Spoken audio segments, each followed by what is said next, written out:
कल्याणम् ॐ नमो उमच्छायाणम् नमो लोय सपसाहूणम् ऐसो पंच नमोकारो सर्वपावपणासनो मंगलानं च सर्वेसिं परमं हवै मंगलम्।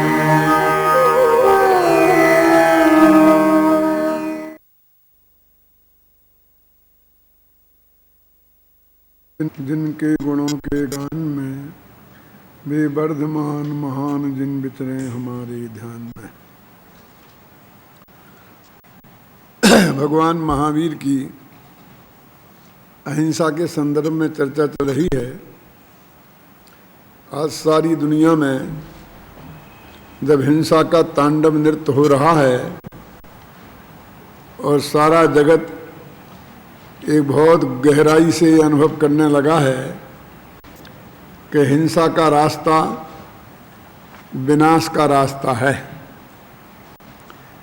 यदि हमें सुख और शांति से रहना है, जिंदा रहना है, तो हमें अहिंसा के रास्ते को ही अपनाना पड़ेगा। इस प्रकार भगवान महावीर की अहिंसा के आज के संदर्भ में क्या उपयोगिता है, क्या आवश्यकता है, इसकी चर्चा करने के उपरांत भगवान महावीर की दृष्टि में अहिंसा का वास्तव स्वरूप क्या है, इसकी भी चर्चा अपन ने की। और जिसके लिए फिर आचार्य अमृतचंद्र में का दिया हुआ हिंसा और अहिंसा की परिभाषा संबंधी एक छंद कल प्रस्तुत किया था, जिसका अर्थ था कि आत्मा में रागादि भावों की उत्पत्ति, इसका नाम हिंसा है, और आत्मा में रागादि भावों की उत्पत्ति नहीं होना, इसका नाम अहिंसा है, और यही जनागम का सार है। इसमें हिंसा और अहिंसा की परिभाषा में आत्मा शब्द का उपयोग क्यों किया, इस बात को भी कल स्पष्ट किया था। क्योंकि सबसे पहले कोई भी भाव पैदा होता है तो वो पहले आत्मा में पैदा होता है, मन में पैदा होता है। हिंसा का भाव भी मन में पैदा होता है, और जब वो मन में समाता नहीं है तो फिर वाणी में आता है। और वाणी से भी काम नहीं चले तो हिंसा फिर काया में उतरती है और हिंसक घटनाएं होने लगती हैं। जैसे आप कल्पना करें कि मैं यहाँ व्याख्यान दे रहा हूँ और आप लोग शांति से सुन रहे हैं। ऐसे में कोई आदमी बीच में खड़ा हो करके और कुछ भी अनाप शनाप बातें करने लगे, चिल्लाने लगे, तो क्या होगा? यहाँ कुछ ऐसा होने वाला नहीं है, चिंता नहीं करना। मैं तो सिर्फ उदाहरण के लिए बात कर रहा हूँ। तो क्या होगा? 5 मिनट तक तो कुछ नहीं होगा। कब तक? जब तक कि व्यवस्थापकों के चित्त में हिंसा का भाव समाएगा। जब उनका क्रोध जो पैदा हो गया है वो मन में समाएगा नहीं, तो फिर मेरा व्याख्यान बंद हो जाएगा और व्यवस्थापक महोदय स्पीकर पकड़ लेंगे और कहेंगे चिल्लाकर कि जिसको सुनना हो शांति से सुनिए, नहीं सुनना है तो बाहर चले जाइए। ये हिंसा वाणी में प्रकट हुई क्यों? क्योंकि वो मन में नहीं समाई। मन में तो बहुत पहले पैदा हो गई थी, 5 मिनट पहले पैदा हो गई थी, लेकिन वो उसको डांट के रखा था, लेकिन नहीं समाई तो वाणी में निकली। और फिर भी कोई नहीं माने तो क्या होगा? हाथ कब उठेगा? कि वाणी से काम नहीं चले तो कहे वॉलंटियर हो, इसे हाथ पकड़ के बाहर निकाल दो, पुलिस में दे दो। ये हाथ कब उठेगा? जब वाणी से काम नहीं चलेगा। तो कहने का अर्थ है कि पहले हिंसा मन में पैदा होती है फिर मन में ना समाए तो वाणी में आती है, फिर वाणी में ना समाए तो क्रिया में परिवर्तित होती है, जिसे अपन द्रव्य हिंसा कहते हैं। जैसे सारा जगत हिंसा मानता है, वो जो द्रव्य हिंसा है वो कब होती है? उस शरीर में क्रिया में हिंसा पैदा नहीं होती है। हिंसा की उत्पत्ति का स्थान तो ये आत्मा है, ये हमारा मन है। तो महावीर ने सोचा कि चोर से निपटने की अपेक्षा चोर की अम्मा से निपट लेना ही अच्छा है ना, कि किसी के मन में हिंसा पैदा ही ना हो तो वाणी में कहां से आएगी, काया में कहां से आएगी। इसलिए उन्होंने सोच समझ के कहा कि आत्मा में रागादि भावों की उत्पत्ति, इसका नाम है हिंसा, और आत्मा में रागादि भावों का उत्पन्न नहीं होना, इसका नाम है अहिंसा, और यही जिनागम का सार है। एक दफे हिंसा यदि मन में पैदा हो गई तो वो कहीं ना कहीं निकलती अवश्य है ना। एक मास्टर जी थे, यदि कोई मास्टर जी यहां बैठे हो तो मैं उनसे माफी मांगता हूं, नाराज मत होना, वैसे मैं भी मास्टर ही हूं।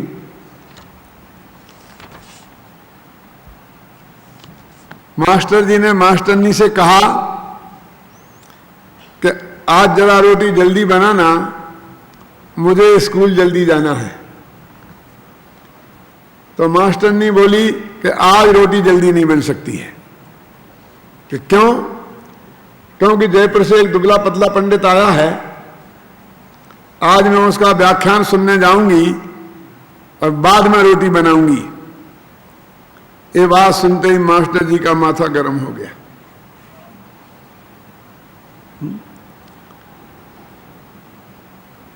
इसलिए बेचारी मास्टरनी आधा व्याख्यान छोड़कर आई और जल्दी जल्दी रोटी बनाई, पर मास्टरनी का माथा, मास्टर जी का माथा मास्टरनी के तवे से ज्यादा गर्म हो गया था। इसलिए वो बिना रोटी खाए स्कूल चला गया। कितना गुस्सा आया होगा मास्टरनी को। क्यों? क्योंकि उसका व्याख्यान भी छूटा, ख्याल में है ना, व्याख्यान भी छूटा और मास्टर जी भी भूखे गए। लेकिन क्या करती, मास्टर जी तो चले ही गए ना। घर में बेचारे बच्चे थे तो उसने उनकी धुनाई शुरू कर दी। क्योंकि एक दफे हृदय में गुस्सा पैदा हो गया, एक दफे हृदय में हिंसा पैदा हो गई तो वो कहीं ना कहीं अवश्य निकलती है। गुस्सा तो मास्टर जी को भी कम नहीं आ रहा था, क्योंकि भूखे आए थे ना। लेकिन क्या करे, ना वहां मास्टरनी थी, ना घर के बच्चे थे, वहां पराये बच्चे थे, तो उनने उनकी धुनाई शुरू कर दी। कहने का आशय यह है कि एक बार हिंसा यदि हमारे हृदय में उत्पन्न हो गई तो वो कहीं ना कहीं अवश्य निकलेगी। इसलिए सच्चा इंतजाम ये है कि हिंसा हमारे मन में ही पैदा नहीं हो। इसलिए महावीर ने जड़ को पकड़ने की बात सोची कि जो काम न गवर्नमेंट कर सकती है, न समाज कर सकता है, ये मन शुद्धि का कार्य धर्म का ही काम है। और हिंसा का भाव धर्म मन में पैदा नहीं होगा तो वाणी में कहां से आएगा, काया में कहां से आएगा। इसलिए उन्होंने सोच समझ कर ये बात कही कि आत्मा में रागादि की उत्पत्ति, उसका नाम हिंसा है। दुनिया में मार काट का होना, इसका नाम हिंसा है, ऐसा उन्होंने नहीं कहा।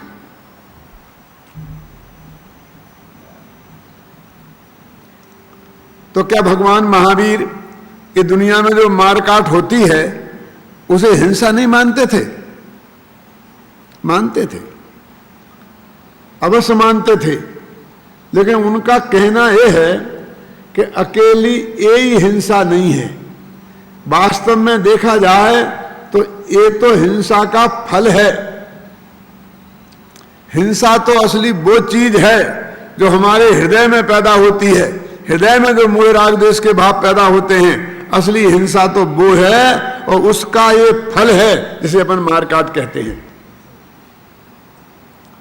महावीर के अनुसार इसे द्रव्य हिंसा कहते हैं। और अंदर में जो मोह राग द्वेष के भाव पैदा होते हैं उसे भाव हिंसा कहते हैं। महावीर भाव हिंसा पर ज्यादा बल देते हैं। उसका एक कारण यह भी है कि द्रव्य हिंसा हिंसा है, इसको तो सारा जगत कहता है, सारा जगत जानता है। भले ही वो उससे विरक्त हो पाता है कि नहीं हो पाता है, ये अलग बात है, लेकिन ये हिंसा है, ये सारा जगत जानता है। समझाई तो वो चीज जाती है जो जगत ना जानता हो, लेकिन इस जगत का ध्यान ये बाहर की जो ये मारकाट होती है, इसके अलावा भी कोई हिंसा है, भाव हिंसा भी हिंसा है, इसकी तरफ उसका ध्यान नहीं है। इसलिए महावीर उसकी तरफ विशेष ध्यान आकर्षित करने के लिए कहते हैं कि आत्मा में रागादि की उत्पत्ति, इसका नाम है हिंसा, और आत्मा में रागादि की उत्पत्ति नहीं होना, इसका नाम है अहिंसा, और यही जनागम का सार है।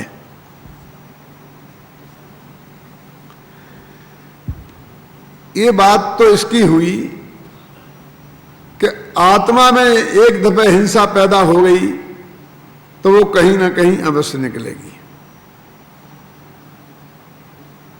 लेकिन मूल समस्या तो ये है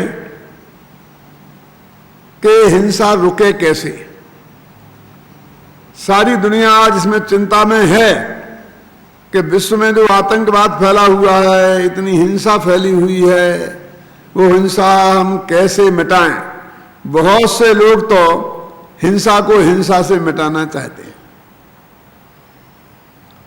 लेकिन खून का धब्बा खून से नहीं धुलता है। लेकिन लोग ऐसा कहते हैं कि हमारे कुर्ते पर एक लाल रंग का दाग लग जाए और वो किसी कीमत पर ना मिटे तो कहते एक उपाय है कि उसी रंग में जिस रंग का धब्बा लगा है, इस कुर्ते को रंग दो पूरे को, तो कहीं धब्बा नहीं रहेगा। धब्बा मिटाने का एक उपाय ये भी है। क्यों रमेश जी? फिर तो धब्बा नहीं दिखेगा ना। यानी एक छोटा सा धब्बा मिटाने के लिए पूरे धब्बे ही धब्बों से कुर्ते को भर दो, ऐसा अर्थ हुआ उसको। यदि वो लाल रंग जो धब्बा लगा है वो इतना बुरा है तो पूरा कुर्ता लाल हो जाएगा, वो कितना बुरा होगा आप कल्पना करो। ये ऐसा ही उपाय नहीं है कि कुछ सिरफिरे लोगों ने अमेरिका के न्यूयॉर्क शहर में वर्ल्ड ट्रेड सेंटर पर को गिरा दिया और 2-4 हजार लोगों को मार डाला, बिल्डिंग गिरा दी। तो उसको रोकने के लिए हमने पूरे अफगानिस्तान को बमों की वर्षा से बर्बाद कर दिया। वो ऐसा ही है कि एक खून के धब्बे को पूरे कुर्ते को ही खून में रंग देने जैसा है। हिंसा को मिटने का उपाय महावीर कहते हैं हिंसा नहीं है। भगवान महावीर का 26वां निर्वाण वर्ष था और हम 1000 यात्रियों को लेकर 100 दिन के लिए तीर्थ क्षेत्रों की, सिद्ध क्षेत्रों की वंदना करने के लिए निकले थे। गांव-गांव में गए और भगवान महावीर की अहिंसा का संदेश सारी दुनिया को सुनाया। उसका समापन समारोह अहमदाबाद में था और वहां के जिस सभा में मैं अहिंसा का स्वरूप समझा रहा था, उस सभा के अध्यक्ष थे गुजरात प्रांत के शराबबंदी मंत्री हरि सिंह चावड़ा, जो सर्वोदयी नेता थे। और उस वक्त जो सम्मिलित सरकारों का जमाना चल रहा था, केंद्र में मोरारजी देसाई प्रधानमंत्री थे। उस समय की एक लगभग एक घटना है। तो गुजरात में भी वैसी ही सरकार चल रही थी और शराबबंदी लागू कर दी गई थी। और वो हरि सिंह चावड़ा शराबबंदी मंत्री थे, वो सभा के अध्यक्ष थे। जब मैं भगवान महावीर की अहिंसा को समझाते समझाते यहां तक आया तो वो बीच में ही बोले, ये तो ठीक है जो आप कह रहे हैं, लेकिन आप तो ये बताइए कि ये हिंसा रुके कैसे, इस हिंसा को रोकने का उपाय क्या है। मैंने उनसे कहा कि आप शराबबंदी मंत्री हैं ना? बोले हाँ हूं। तो मैं कहता हूं मैं आपसे जानना चाहता हूं कि शराबबंदी सफल कैसे हो। एक उपाय तो यह है कि कोई आदमी बाजार में शराब पीकर डोलता हो, पुलिस वाले उसे पकड़ें, 2-4 चांटे मारें और 10-20 रुपया जेब में हो तो छीन कर छुट्टी कर दें।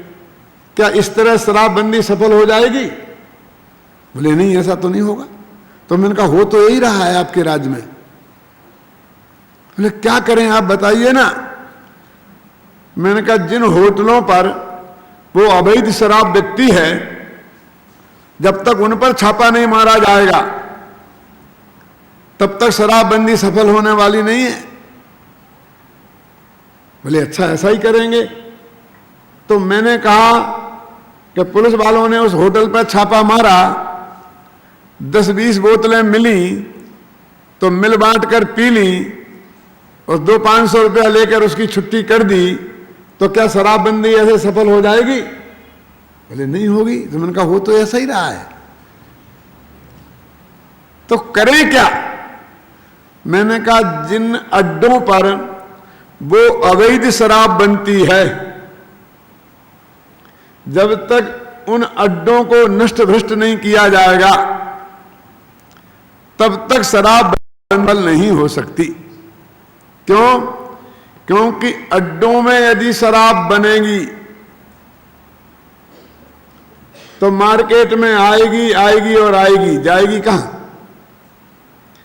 और मार्केट में शराब यदि आएगी तो लोगों के पेट में जाएगी जाएगी और जाएगी, नहीं तो जाएगी कहां? और लोगों के पेट में शराब जाएगी तो उनके माथे में भन्ना आएगी और भन्ना आएगी। नहीं हो सकता, उपाय कोई दूसरा नहीं है। यदि हम चाहते हैं कि लोगों के दिमाग में शराब ना भन्ना है, यदि हम चाहते हैं कि लोगों के माथे में शराब ना भन्ना है, तो हमें इंतजाम करना होगा कि शराब पेट में न जाए। यदि हम चाहते हैं कि शराब लोगों के पेट में न जाए तो हमें इंतजाम करना होगा कि मार्केट में न आए। यदि हम चाहते हैं कि शराब मार्केट में न आए तो हमें इंतजाम करना होगा कि वो शराब बने ही नहीं।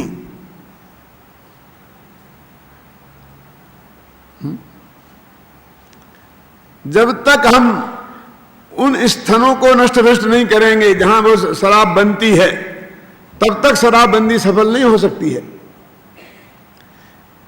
ऐसे ही भगवान महावीर कहते हैं कि आत्मा की भट्टी में, मन की भट्टी में यदि हिंसा की शराब बनेगी तो वाणी के मार्केट में आएगी आएगी और आएगी, जाएगी कहां? और वाणी के मार्केट में आएगी है तो काया के माथे में भन्ना आएगी और भन्ना आएगी, नहीं तो होगा क्या? यदि हम चाहते हैं कि जगत में जो हिंसा आपको दिखाई देती है ये हिंसा नहीं हो, तो हमें इंतजाम करना होगा कि वाणी में हिंसा ना हो, और वाणी में हिंसा ना हो तो हमें इंतजाम करना होगा कि लोगों के मनों में हिंसा पैदा ना हो। इस तरह भगवान महावीर ने हिंसा की जब परिभाषा की तो उसमें न केवल उसे परिभाषित किया बल्कि उसके मिटने का उपाय क्या है ये भी प्रकारांतर से बता दिया। ये बात कहकर कि आत्मा में रागादि भावों की उत्पत्ति ही का नाम हिंसा है और आत्मा में रागादि भावों का उत्पन्न नहीं होना इसका नाम अहिंसा है, उन्होंने हिंसा की परिभाषा भी बताई और हिंसा कैसे मिटे इसका रास्ता भी सुझाया। जब हम ये बात कहते हैं कि आत्मा में रागादि भावों की उत्पत्ति ही हिंसा है, कि साहब तो लोग कहते हैं ये बात तो हमारी समझ में आ गई कि आत्मा शब्द का प्रयोग हिंसा अहिंसा की परिभाषा में महावीर ने क्यों किया। लेकिन इसमें लिखा है रागादि भावों की उत्पत्ति, तो राग भाव को तो प्रेम भाव को बोलते हैं। ये जो राग शब्द है ना, ये हिंदी का लेना, मराठी का मत लेना। मराठी में क्रोध को राग कहते हैं, और जैसे अपन राग कहते हैं ना प्रेम, उसे आसक्ति बोलते हैं। तो जब मैं महाराष्ट्र में जाता हूं, खासकर उस एरिया में, तो बड़ी दिक्कत होती है। मैं बोलता हूं राग, तो वे समझते हैं गुस्सा, प्रेम नहीं समझते। ये राग भाव माने प्रेम।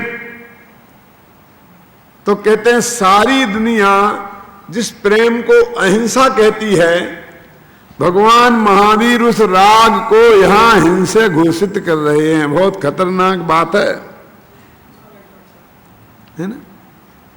इसीलिए तो महात्मा गांधी ने लिखा कि जहां और दर्शनों की अहिंसा समाप्त होती है, वहां से जैन दर्शन की अहिंसा आरंभ होती है।